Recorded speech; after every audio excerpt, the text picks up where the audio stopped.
हरे कृष्णा। हम श्रीमद् भगवद गीता के 13वें अध्याय प्रकृति पुरुष तथा चेतना इसके श्लोक संख्या 29 को आज पढ़ने का प्रयास कर रहे हैं।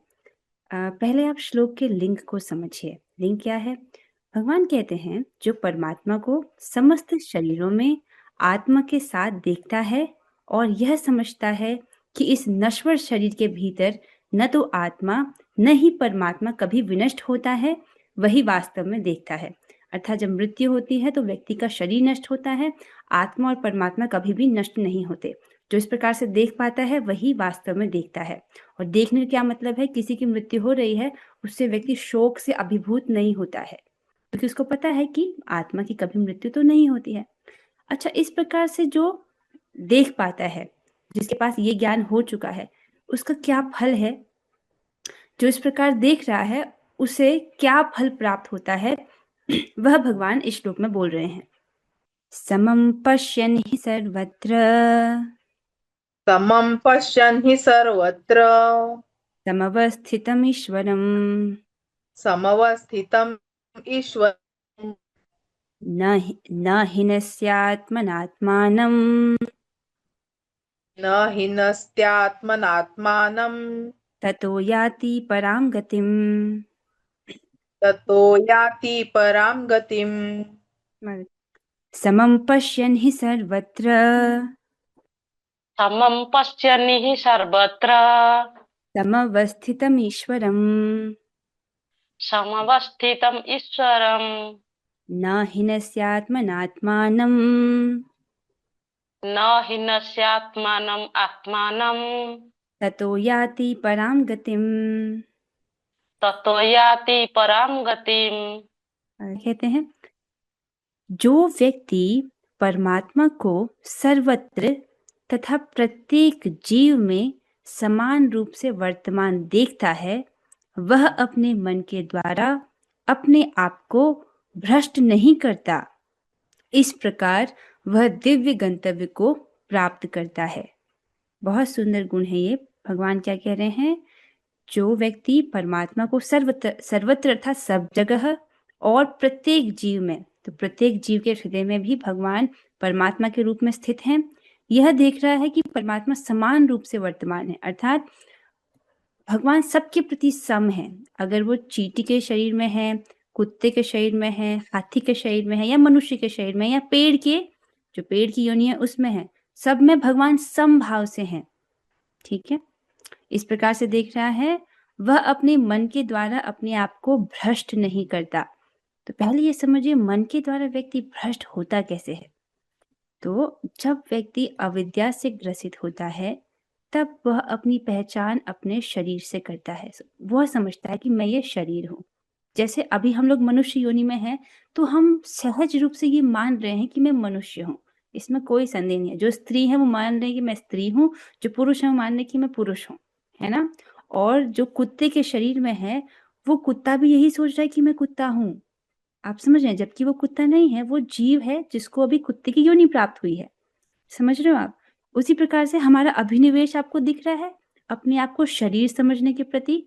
जो आपको जैसे माताएं समझ रही ना कि मैं स्त्री हूँ, ये अभिनिवेश है अपने आप को शरीर समझने का।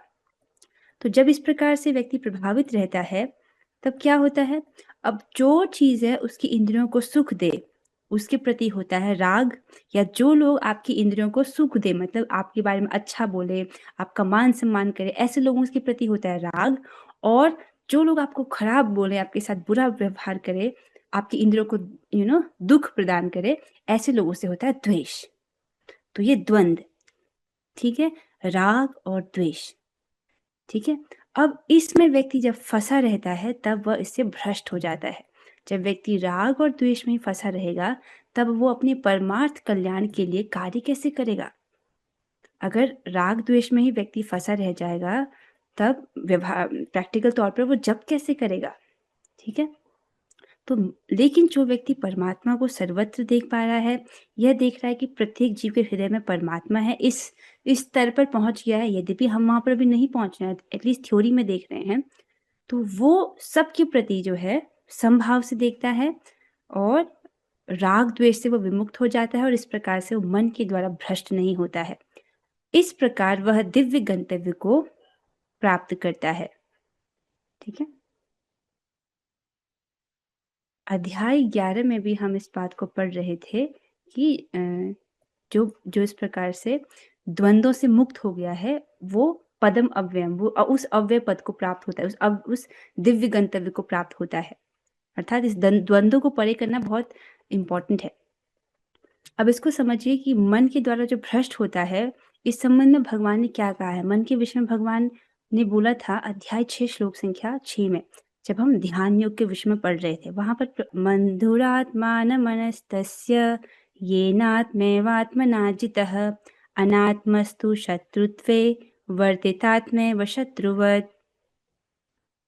जिसने मन को जीत लिया है उसके लिए मन सर्वश्रेष्ठ मित्र है, किंतु जो ऐसा नहीं कर पाया उसके लिए मन सबसे बड़ा शत्रु बना रहेगा। तो बंधुरात्मान मतलब उसका बंधु है, किसके लिए सबसे बड़ा सर्वश्रेष्ठ बंधु है, जिसने मन को जीत लिया है। और जो ऐसा नहीं कर पाया है, ये नहीं कह रहे कि उसका शत्रु है, कह रहे कि उसका सबसे बड़ा शत्रु बना रहेगा। तो ये बहुत आवश्यक है कि व्यक्ति का मन वश में हो, वरना हम हमेशा ही सबसे बड़े शत्रु के साथ हैं जो हमको कभी भी भ्रष्ट कर सकता है। ठीक है, अब ये मन की चाल को समझिए। मन क्या चाल चलता है हमारे, मन के कारण व्यक्ति राग और द्वेष में फंसा रहता है। ठीक है, अब मन किस प्रकार से जीवात्मा को भ्रमित करता है उसको समझिए। देखिए, आत्मा कैसा है, वो है सच्चिदानंदमय। ठीक है, तो आत्मा सच्चिदानंदमय है, उसको इस भौतिक जगत की कोई भी वस्तु सुखी नहीं कर सकती है।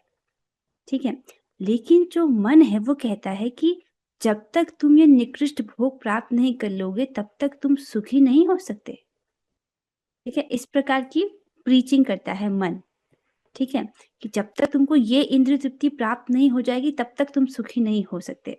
या जैसे ये इंद्रिय तृप्ति स्थूल भी हो सकती है और सूक्ष्म भी हो सकती है। ठीक है, स्थूल के चक्कर में देखिए, मन कहे कि जब तक तुम ये गोलगप्पे नहीं खा लोगे तब तक तुम सुखी नहीं हो सकते।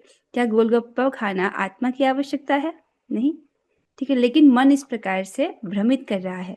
या सूक्ष्म लेवल पर, हाँ, जब तक तुमको ये पीएचडी की डिग्री, पीएचडी नहीं प्राप्त कर लेते तब तक तुम सुखी नहीं हो सकते। इस प्रकार से मन जीवात्मा को भ्रमित करता है। तो जब इस प्रकार की लालसा अगर दे रहा है तो व्यक्ति वही कार्य करने में पड़ेगा। अगर उन्हीं कार्यों के पीछे भागेगा तो वो अपने परमार्थ के लिए जो कार्य है उसको कैसे कर पाएगा। तो इस प्रकार से जो है मन जीवात्मा को भ्रष्ट करता है। तो इसका उपाय क्या है कि उपाय है कि बुद्धि के द्वारा मन को स्थिर करना चाहिए। तो इस संबंध में आई थिंक कुछ लोग यहाँ पर रखे गए थे। इसका उपाय एक बार पढ़ लेते हैं, फिर उसके बाद हम श्लोक में प्रवेश कर रहे हैं। भगवान कहते हैं, इंद्रियाणि पराण्याहुर इंद्रियेभ्यः परम मनः मनसस्तु परा बुद्धिर्यो बुद्धि परतस्तु सः। भगवान कहते हैं कर्मेंद्रियां जड़ पदार्थ की अपेक्षा श्रेष्ठ हैं। अर्थात जो हमारा जड़ पदार्थ है, ये शरीर है, उससे श्रेष्ठ है जो इंद्रियां हैं। और मन इंद्रियों से बढ़कर है, तो जड़ पदार्थ से बढ़कर है इंद्रियां, इंद्रियों से बढ़कर है मन। फिर कहते हैं भगवान बुद्धि मन से भी उच्च है, तो इस मन से भी उच्च है बुद्धि, और वह आत्मा वो तो बुद्धि से भी बढ़कर है। समझ आ रहा है? इंद्रियों से बढ़कर है मन, मन से बढ़कर है बुद्धि, और बुद्धि से बढ़कर है आत्मा। क्योंकि आत्मा दिव्य है और वह बुद्धि से भी श्रेष्ठ है, इसीलिए वह अपने मन को वश में कर सकता है। और कैसे वश में करे? अपनी बुद्धि की सहायता से करे। समझ आ रहा है? और ये बुद्धि कैसे हमारी सहायता करती है? जब यह नियमित रूप से शास्त्र द्वारा पोषित होती है। शास्त्र द्वारा पोषित विवेक से शास्त्र श्रवण करते हैं हम, तब हमको समझ आता है कि क्या करना चाहिए, क्या नहीं करना चाहिए, क्या सही है, क्या गलत है। उसके आधार पर बुद्धि के पास पावर होती है, डिस्क्रिमिनेशन पावर होती है, क्या करना चाहिए क्या नहीं करना चाहिए। तो इस प्रकार से जब मन विचलित करता है तब हम उसको शास्त्र द्वारा पोषित बुद्धि जो हमको प्राप्त हुई है उसके द्वारा दमित कर सकते हैं। ठीक है, जैसे आप जब करने बैठे हो, आपका मन कह रहा है कि चलो मुझे थोड़ी देर व्हाट्सएप चेक करना है, तो आपकी बुद्धि को तुरंत अलर्ट करना चाहिए, नहीं, ये जब का समय है और ये मेरे लिए सबसे इंपॉर्टेंट है, ये मेरी प्रायोरिटी नंबर 1 है, इसलिए मैं इसको किसी और चीज के लिए कॉम्प्रोमाइज नहीं करूंगा, बाकी सब मैसेजेस में बाद में देखूंगा। तो ये एक छोटा सा उदाहरण है। तो बुद्धि के द्वारा व्यक्ति जो है अपने मन को स्थिर करता है। अब वापस आएंगे श्लोक पर। अन्वय को देखेंगे ही, क्योंकि वे सर्वत्र सभी भूतों में, भूतों अर्थात सभी जीवों में, समम समभाव से समवस्थितम, समभाव से सम्यक रूपेण अवस्थित, ईश्वरम अर्थात ईश्वर को पश्यन देखकर। तो ऐसे जो यहाँ पर बोल रहे हैं कि समभाव से सम्यक रूप से अवस्थित ईश्वर अर्थात परमात्मा को देखकर। तो सम्यक रूप से अवस्थित का क्या अर्थ है कि देखिए, ये जो कार्य क्षेत्र है, शरीर है, इसमें दो क्षेत्रज्ञ हैं, जीवात्मा और परमात्मा। अब जीवात्मा के साथ परेशानी यह है कि वह अपने स्वरूप को भूला हुआ है, ठीक है, और अपने शरीर से, कार्य क्षेत्र से पहचान कर रहा है। लेकिन जो परमात्मा है वह अपने स्वरूप को नहीं भूले हैं, वह सच्चिदानंद रूप में ही है और वो जीवात्मा की तरह अपनी पहचान इस कार्य क्षेत्र से नहीं कर रहे हैं, इसीलिए बोल रहे हैं सम्यक रूप से अवस्थित हैं। ठीक है, देखिए हम उस व्यक्ति की जैसे हम डूबे हुए हैं, तो हम एक ऐसे व्यक्ति का आश्रय नहीं लेंगे ना जो हमारी तरह डूब रहा हो। ठीक है, तो परमात्मा ऐसे नहीं है कि वो अपने स्वरूप को भूल गए हो, ऐसी बात नहीं है। जीवात्मा अपने स्वरूप को भूला है और उसको आश्रय लेना चाहिए इस प्रकार से परमात्मा का। ठीक है, क्योंकि वो सम्यक रूप से अवस्थित हैं। ईश्वरम, ईश्वर को पश्चिन अर्थात देखकर, आत्मना मन के द्वारा, आत्मानम स्वयं को न हिनस्ति अधपतित नहीं करते हैं। तो मन के द्वारा वह स्वयं को अर्थात आत्मा को भ्रष्ट नहीं होने देते हैं, अधपतन नहीं होने देते हैं। ततः इसीलिए पराम गतिम याति, इसीलिए वो परम गति को प्राप्त करते हैं। मन के द्वारा भ्रष्ट नहीं होते हैं, अर्थात ये मन के द्वारा जो राग और द्वेष की सृष्टि हो रही है उससे वो प्रभावित नहीं हो रहा है। ठीक है, और इस प्रकार से क्योंकि वो द्वंद्वों से मुक्त हो गया है, इसलिए उसको वो परम गति अर्थात भगवान परम गति अर्थात भगवान के धाम की उसको प्राप्ति होती है। तो इस संबंध में एक और श्लोक हमने पहले पढ़ा हुआ है, अध्याय 5 में, विद्या विनय संपन्नी ब्राह्मणी गविहस्तिनी शुनि च वर्षपाके च पंडिता समदर्शिना, जिसमें कहा गया है एक विनम्र साधु पुरुष अपने वास्तविक ज्ञान के कारण एक विद्वान विनीत ब्राह्मण, गाय, हाथी, कुत्ता तथा चांडाल को समान दृष्टि से देखते हैं। चांडाल मतलब कुत्ता खाने वाला। ठीक है, तो समान दृष्टि से देख रहा है क्योंकि वो सबके भीतर परमात्मा को देख पा रहा है, इसलिए सबके प्रति सम है। ठीक है, अब इसका मतलब यह नहीं है कि हम व्यवहार में एक सांप को भी गले लगा लें, अरे क्योंकि उसके अंदर परमात्मा है इसलिए हम उसको गले से लगाएंगे, नहीं। व्यवहार में ऐसा नहीं करते कि बाघ को गले लगा ले। ठीक है, आप समझ रहे हो, व्यवहार में व्यक्ति को कम से कम मध्यम अधिकार पर आना होता है। ठीक है, मध्यम अधिकार का क्या अर्थ होता है? मध्यम अधिकार का अर्थ होता है कि व्यक्ति देखे कि ये मुझसे आध्यात्मिक रूप से अधिक श्रेष्ठ है तो उसका सम्मान करें, या आप आध्यात्मिक रूप से आपके बराबर के भक्त हैं तो उनसे मैत्री करें, या वो बालिश है मतलब अभी अभी वो भक्ति में आए हैं, नए हैं, उन पर दया कीजिए। और चौथे श्रेणी क्या है? जो आपसे द्वेष करे, मतलब जो आपको अच्छा नहीं माने, आपका बुरा, आप में दोष निकाले, आपको बुरा भला बोले, ऐसे लोगों की उपेक्षा करें। उपेक्षा अर्थात उनको इग्नोर करें। तो ये चारों प्रकार के लोग हैं, इन चारों प्रकार से के लोगों को डील करना सिखाया गया। जो श्रेष्ठ है उनका सम्मान, जो बराबर के उनसे मैत्री, जो बालिश है अर्थात जो आपसे कमतर है उन पर दया, और जो आप में दोष ढूंढते हैं, जो आपकी बुराई करते हैं, आपके द्वेषी हैं, ऐसे लोगों की उपेक्षा करना। ठीक है, कम से कम मध्यम अधिकार पर आना होता है, तभी व्यक्ति को भगवत धाम की प्राप्ति होती है। ठीक है, तो इसलिए अगर आपके जीवन में ऐसे लोग हैं जो आपके दोषों को निकाल रहे हैं, आपके साथ दुर्व्यवहार कर रहे हैं, तो आप समझ जाइए कि भगवान आपको अभ्यास करा रहे हैं इग्नोर करने का। ये भी तो आवश्यक है ना कि आप अभ्यास करो चौथी श्रेणी के व्यक्ति के साथ कैसे डील करना चाहिए। तो आपको अभ्यास करना है उनको इग्नोर करने का, उनको इग्नोर करते हुए अपनी भक्ति पर ध्यान दें। तो यहाँ पर एक चित्र में आप देख सकते हैं, सभी जो व्यक्ति हैं उनके हृदय में जीवात्मा है और परमात्मा है। चित्र में एक ही व्यक्ति के हृदय में दिखाया गया है, मतलब सभी के हृदय में यही परमात्मा है समभाव से। तो यदि आपके आसपास अभक्त हैं तो उनके लिए आप ये प्रार्थना कर सकते हैं कि इनके हृदय में भी भगवान है, भगवान इन्हें प्रेरणा दें कि ये भक्ति करें। ठीक है, क्योंकि आप भक्त हो और भगवान जो है अपने भक्तों की प्रार्थना को सुनते हैं। ठीक है, ये प्रार्थना करनी कि आप इस व्यक्ति के हृदय में भी भगवान है, वो इनको प्रेरणा दें कि ये भगवान की भक्ति करें। ऐसे क्यों है, देखिए इसको समझिए, कितना इंटरेस्टिंग है। आपको पता है क्या, भगवान जो है, भगवान जो है वो ऐसा नहीं कर सकते कि मैं इस जीव को अपनी भक्ति दूंगा, इसको भी अपनी भक्ति दूंगा, लेकिन इस व्यक्ति को मैं अपनी भक्ति नहीं दूंगा। भगवान के पास ये पावर ऑफ अटॉर्नी नहीं है। वो किसी को भी भक्त जो है मतलब भक्त बनाने का जो जिम्मेदारी है उन्होंने अपने भक्तों को दे दी है। आप समझ रहे हो इस चीज को? भगवान ऐसे नहीं सोच सकते कि ये बहुत प्रिय व्यक्ति है, मैं इसको अपनी भक्ति दूंगा, और ये वाला व्यक्ति मुझे पसंद नहीं है, इसको मैं भक्ति नहीं दूंगा।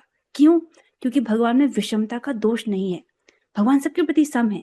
अगर भगवान ऐसे करने लग गए तब तो उनमें विषमता का दोष आ जाएगा, क्योंकि जिसको भक्ति देंगे उसका कल्याण होगा, उसका परम कल्याण होगा, और जिसको भक्ति नहीं देंगे वो बेचारा इसी भौतिक जगत में सड़ता रह जाएगा।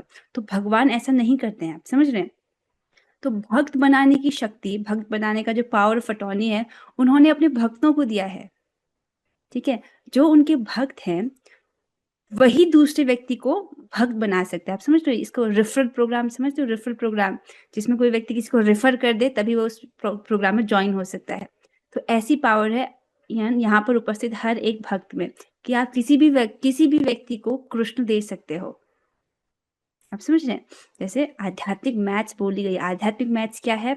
1 - 1 = 1। एक में से एक घटा देंगे तो क्या होगा? 1। अर्थात इसका मतलब क्या है कि आपके पास कृष्ण है, ठीक है, आप दूसरे को कृष्ण देंगे तो दूसरे को देने के लिए भी आपके पास पूरे पूरे कृष्ण होंगे। फिर आप तीसरे व्यक्ति को कृष्ण देंगे तो उसके लिए भी पूरे पूरे कृष्ण होंगे। ऐसा नहीं कि आपके पास के जो कृष्ण वो चले जाएंगे। कांता माता जी को कृष्ण मिलेंगे तो रेणुका माता जी के लिए भी पूरे पूरे कृष्ण रहेंगे, और महाकवि जयदेवदास प्रभु जी के लिए भी पूरे पूरे कृष्ण रहेंगे। तो ये आध्यात्मिक मैथ्स है। एक में से एक घटाओ तो एक ही बचेगा। तो समझ रहे हो? तो ये दूसरों को भक्त बनाने की जो शक्ति है, दूसरों को भक्ति देना, ये भगवान ने अपने भक्तों को प्रदान किया है। तो भक्त कैसे करते हैं? दूसरे के लिए प्रार्थना करके, उसके लिए इच्छा करके कि ये भी भगवान का भक्त बन जाए, कि जैसे मुझे नाथ का आश्रय मिला है इस व्यक्ति को भी वैसे आश्रय मिल जाए। देखिए, ये तो व्यक्ति खुद भक्ति करता है, अनुभव करता है ना कि भक्ति करके मेरा जीवन सुखमय हुआ है, मुझे शांति की प्राप्ति हुई है। तो व्यक्ति समझता है कि सामने वाला व्यक्ति तो कष्ट में है, और वो जानता भी नहीं कि उसके लिए अच्छा क्या है। अगर वो अभक्त है, वो तो समझते भी नहीं कि सुख कहाँ है, तो उसके लिए भक्त जो है वो इच्छा करते हैं। तो इस प्रकार से अगर आपके पास आसपास अभक्त हैं तो आप उनके लिए इच्छा कर सकते हो कि इनके हृदय में भगवान है, भगवान इन्हें प्रेरणा दें कि ये भक्ति करें। तो यदि आपके परिवार में ऐसे लोग हैं तब उनके लिए भी आप इस प्रकार की प्रार्थना करें कि भगवान के हृदय में भी हैं, भगवान इनको भक्ति करने के लिए प्रेरणा दें। आप हाँ, अब तात्पर्य की ओर चलते हैं। अनुवाद और तात्पर्य। कृष्ण कृपा मूर्ति श्री श्रीमद AC भक्ति वेदांत स्वामी श्रील प्रभुपाद द्वारा। तो प्रभुपाद कहते हैं, जीव अपना भौतिक अस्तित्व स्वीकार करने के कारण अपने आध्यात्मिक अस्तित्व से पृथक हो गया है। मतलब अपने शरीर से अपनी पहचान कर रहा है, शरीर में ही मम बुद्धि है, तो उसके कारण जो उसका आध्यात्मिक अस्तित्व है, उसका जो स्वरूप है, उससे पृथक हो गया, अपने स्वरूप को वो भूल गया है। किंतु यदि वह यह समझता है कि परमेश्वर अपने परमात्मा स्वरूप में सर्वत्र स्थित हैं, अर्थात वह भगवान की उपस्थिति प्रत्येक वस्तु में देखता है, तो वह विघटनकारी मानसिकता से अपने आप को नीचे नहीं गिराता, और इसलिए वह क्रमशः वैकुंठ लोक की ओर बढ़ता जाता है। तो ये यहाँ पर इसको आसान भाषा में समझिए। व्यक्ति समझता है कि कृष्ण मेरे प्रभु हैं, मैं उनका दास हूँ, और मेरा एकमात्र कर्तव्य है भगवान की सेवा करना। तो इस प्रकार से भगवान की सेवा करता है तो वो क्रमशः वैकुंठ की ओर आगे बढ़ता जाता है। तो इससे होता क्या है? इससे उसकी भोग भावना नहीं होती है वस्तुओं के प्रति। जैसे आपने सेब देखा, ठीक है, तो भक्ति में नहीं आने से पहले आप क्या करोगे? सेब को गप से खा लोगे, लेकिन भक्ति में आने के बाद आप क्या सोचते हो कि ये सेब है, बहुत अच्छा है, मैं इसको कृष्ण को दूंगा। तो ये क्या हुई? आपकी भोग बुद्धि का नष्ट हुई कि नहीं हुई? और आपकी सेवा वृत्ति जागृत हुई कि इसको भगवान को अर्पित करना है। ठीक है?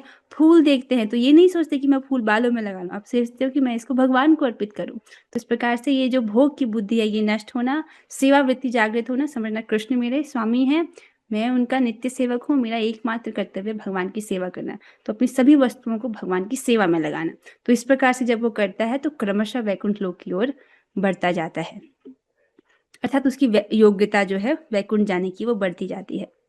सामान्यतया मन इंद्रिय तृप्ति कार्यों में लीन रहता है, लेकिन जब वही मन परमात्मा की ओर उन्मुख होता है तो मनुष्य आध्यात्मिक ज्ञान में आगे बढ़ जाता है।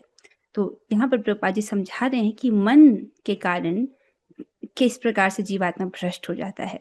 ऐसा इसलिए है क्योंकि अविद्या से ग्रसित है, इसीलिए वो इंद्रिय तृप्ति के कार्यों में रुचि रखता है। ठीक है, लेकिन यही मन जब भगवान की ओर उन्मुख होता है तो ये मनुष्य को आध्यात्मिक ज्ञान में आगे लेकर जाता है। ठीक है, अब देखिए इसको ऐसा होता कैसे है। देखो यहाँ पर देखिए, जैसे ये व्यक्ति क्या सोच रहा है, मन के द्वारा भ्रष्ट होने का एक उदाहरण यहाँ पर रखा गया है। एक उदाहरण रखा गया है, फिर उपलक्षण से आप बाकी सब चीज भी समझते। उपलक्षण मतलब एक चीज बोल दी गई है तो फिर उसके जैसी जो अन्य चीजें हैं उनको भी आप स्वीकार कर लीजिए। जैसे ये व्यक्ति क्या सोच रहा है, आज जप करने का मन नहीं कर रहा है ना, और फिर नहीं जप नहीं करते। तो शुरुआत में जब कच्ची अवस्था में होते हैं तब कभी जप करते कभी जप नहीं करते, कभी जप करते कभी जप नहीं करते। ये क्या है, मन के भ्रष्ट होने का लक्षण है, मन के द्वारा भ्रष्ट होने का लक्षण है। लेकिन एक भक्त दृढ़ प्रतिज्ञ होता है कि 16 माला करना है तो 16 माला करना ही है, इसमें नो ऑप्शन। ये हमारी प्रायोरिटी 1 है, मतलब सबसे पहली प्राथमिकता। ठीक है, ये तो करना ही है, तो चाहे मन को अच्छा लगे चाहे मन को अच्छा नहीं लगे, वो तो करना ही है। ठीक है, तो इस प्रकार से मन के लिए परम पूज्य श्री भक्ति सिद्धांत सरस्वती ठाकुर महाराज जी कहते हैं कि मन कैसे वश में आता है, रात को इसको 2 झाड़ू मारो और सुबह 2 जूते मारो। इसका क्या अर्थ है?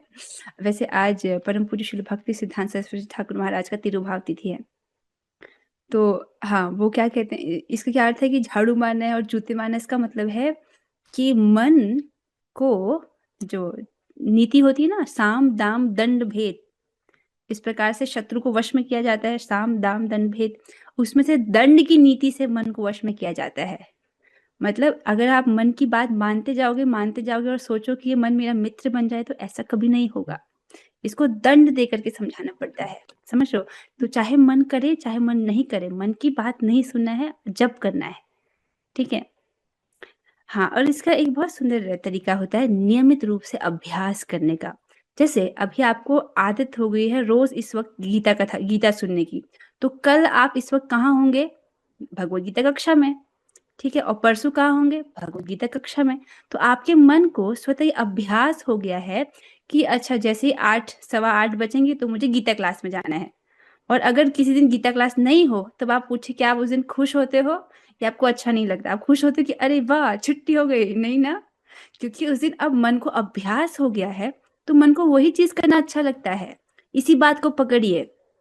ठीक है, इस बात को पकड़िए कि नियमित रूप से जप करने का अभ्यास, नियमित कथा श्रवण करने का अभ्यास हो तो मन भी उस समय में वह कार्य करने के लिए अभ्यस्त हो जाता है।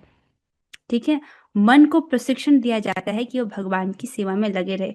तो इस प्रकार से मन को प्रशिक्षित करना है कि इस समय पर इसके लिए शेड्यूल होना चाहिए आपका कि सुबह के समय मुझे जप करना है तो जप करना ही है, चाहे मन लगे ना लगे। तो पता है फिर क्या होता है, फिर कैसा भी दिन हो आप उस दिन जप अपनी माला कर ही लेते हो। ये तो मैं अपने अनुभव से कह सकती हूँ। तो मैं चाहूंगी ये सभी भक्तों से निवेदन है कि कृपा करके आप जप वाला जो प्रोग्राम है वो सुबह के रूटीन में ही डालें। और सुबह का जब आप जप करते हो तो स्ट्रगल ही खत्म हो जाता है, आप समझ रहे हो। लेकिन अगर दिन के लिए माला बचाते हैं और स्पेशली रात के लिए जब माला बचाते हैं तब तो बड़े स्ट्रगल से खींच तान करके होती है, ये तो आप लोग जानते ही हो।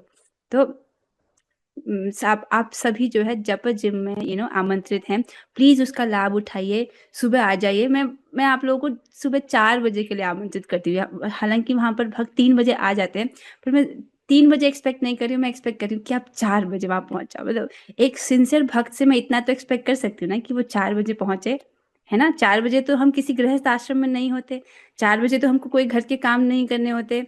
4 बजे हम आ सकते हैं, क्योंकि देखो गीता क्लास से आपको 9 बजे छोड़ दिया जाता है। अगर आप प्रसाद भी पाते हो 9:30, अगर आप 10 बजे भी सो रहे हो तो भी आप 4 बजे उठ सकते हो।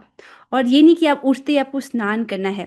देखिए प्रभु जी ने हम लोग को इस मामले में बहुत रिलैक्स कर दिया कि आप उठो, सीधे आप जप करने के लिए आ जाओ, पहले स्नान नहीं करना, पहले माला पूरी कर लो फिर स्नान करो। तो मैं जब से ऐसा कर रही हूँ तो आपको मैं बता नहीं सकती मुझे कितना अच्छा अनुभव हो रहा है, कोई स्ट्रगल ही नहीं हो रहा। टचवुड। सुबह जो है 6 बजे से पहले जो है माला हो जाती है तो बहुत खुशी होती है, क्योंकि मैं हमेशा से चाहती थी कि मेरा 6 बजे से 6 बजे से पहले 16 माला हो जाए। तो मुझे बहुत अच्छा लग रहा है। तो मैं चाहती हूँ कि ये जो खुशी वाली फीलिंग है वो आपको भी महसूस हो। तो को एक दिन आप ट्राई करके देखिए, एक दिन आइए 4 बजे और 4 से लेके 6 में अपनी माला, मतलब 4 बजे से अपनी माला कीजिए और फिर आप देखिए आपको कैसा लगता है। हाँ, तो हम यहाँ पर थे मन को वश में करने की विधि में। तो अभ्यास कीजिए, अभ्यास अगर होगा, शेड्यूल होगा, तो मन को उसकी आदत हो जाती है। तो भगवान एक और बात कहते हैं, तस्मात्त्वम् इंद्रियाण यादव नियम्य भरतर्षभ पापमानं प्रजह्येनं ज्ञान विज्ञान नाशनम। इस पूरे बात में भगवान क्या कहते हैं, इसलिए हे भरतवंशियों में श्रेष्ठ अर्जुन, प्रारंभ में ही इंद्रियों को वश में करके, मतलब मन को जब वश में करना चाहता है व्यक्ति, तो उसकी शुरुआत कहाँ से करे, अपनी इंद्रियों को वश में करने से। तो इस प्रकार इस पाप का महान प्रतीक काम का दमन करो और ज्ञान तथा आत्म साक्षात्कार के इस विनाशकर्ता का वध करो। तो शुरुआत कहाँ से करनी, अपने इंद्रियों को वश में करने से। जैसे अभी आप अपने कान से कथा सुन रहे हो, तो आपके कान वश में है, तो उसके द्वारा पूरा मन भी वश में है, ठीक है। तो इंद्रियों को भगवान की सेवा में लगाना है, कान को कथा श्रवण में लगाना है, जीवा को प्रसाद खाने में लगाना है, इस प्रकार से, ठीक है। इसके साथ हम आज की चर्चा को यहाँ पर विश्राम देते हैं। किसी वक्त तक कुछ प्रश्न हो अब तक की चर्चा में से तो आप पूछ सकते हो। ओके, कोई प्रश्न नहीं। अच्छा, कितने, इसके साथ हम आज हुई चर्चा को यहाँ पर विश्राम देंगे। आशा है कि आप लोग कल सुबह ब्रह्म मुहूर्त में मिलेंगे, ठीक है। तो अब हम लोग 3 बार हरे कृष्ण महामंत्र करते हैं। आप सब लोग अपने माइक को ऑन कीजिएगा, हम सब साथ में करेंगे। हरे कृष्णा कृष्ण कृष्णा हरे हरे, हरे हरे, हरे राम, राम राम हरे राम हरे। राम।